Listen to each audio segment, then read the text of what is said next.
اب اگر وہ تسبیح کرنے والوں میں سے نہ ہوتے فلولا انہ کان من المسبحین للبث فی بطنہ الی یوم یبعثون، تو قیامت کے دن تک اسی مچھلی کے پیٹ میں رہتے.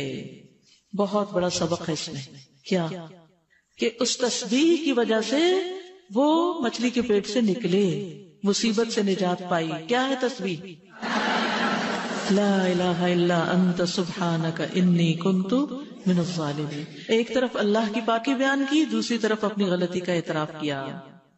تو اللہ سبحانہ وتعالی نے ہمیں خبر دی ہے کہ وہ وہاں تسبیح کر رہے تھے، وہ نماز نہیں پڑھ رہے تھے وہاں، یا کچھ اور نہیں کر رہے تھے، تسبیح کر رہے تھے، کیونکہ مچھلی کے پیٹ میں اور کیا کر سکتے تھے.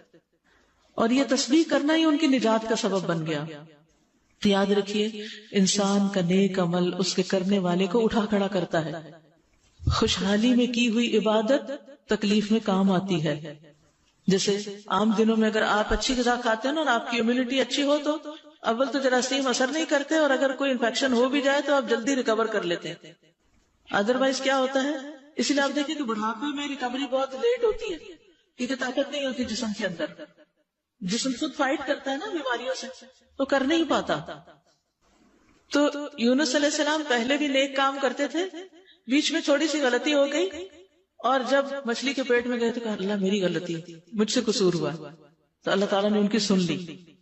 تو نیک اعمال جو ہوتے ہیں وہ انسان کی مصیبتوں کو دور کرنے کا ذریعہ بھی ہوتے ہیں. یاد کریے ان 3 لوگوں کا قصہ جو ایک سفر پہ جا رہے تھے، بارش ہوئی تو ایک غار میں چلے گئے، اور اتنے میں کیا ہوا، پتھر اوپر سے آ کے گرا اور دہانا بند ہو گیا اور وہ اندر قید ہو گئے. تینوں نے زور لگایا، پتھر ہلنے کا نام نہیں لے رہا تھا. اب موت یقینی تھی تو انہوں نے کیا کرنا شروع کیا، دعا کرنی شروع کی. دعا کیسی کی؟ اپنے نیک عمل کو وسیلہ بنا کے، اللہ میں نے جو یہ اور یہ کام کیا تھا اس کی وجہ سے میری اس مشکل کو آسان کر دے. اسی لیے جب آپ چاہیں کہ آپ کی کوئی مشکل آسان ہو، ایک طرف تسبیحات، دوسری طرف صدقہ خیرات، اور ساتھ اس کی دعا. اور انہوں نے دعا کس طرح کی؟ حدیث میں آتا ہے اللہم ان کنت تعلم انی فعلت ذلک ابتغاء وجہک فافرج عنا. اے اللہ اگر تیرے نزدیک یہ کام میں نے تیرے چہرے کی خاطر کیا تھا، خالص نیت سے کیا تھا، تو اس کی وجہ سے اس چٹان کو آپ ہٹا دیجئے. چنانچہ وہ چٹان ہٹا دی گئی. تو نیک اعمال انسان کے لیے دنیا میں بھی بڑی بڑی چٹانوں کو ہٹانے کا ذریعہ بن جاتے ہیں. ہم اکثر کہتے ہیں نا بندش ہے، رکاوٹ ہے، کہتے ہیں نا، کوئی بندہ ہی ہوگا جو کہے کہ کوئی رکاوٹ نہیں ہے میری زندگی میں.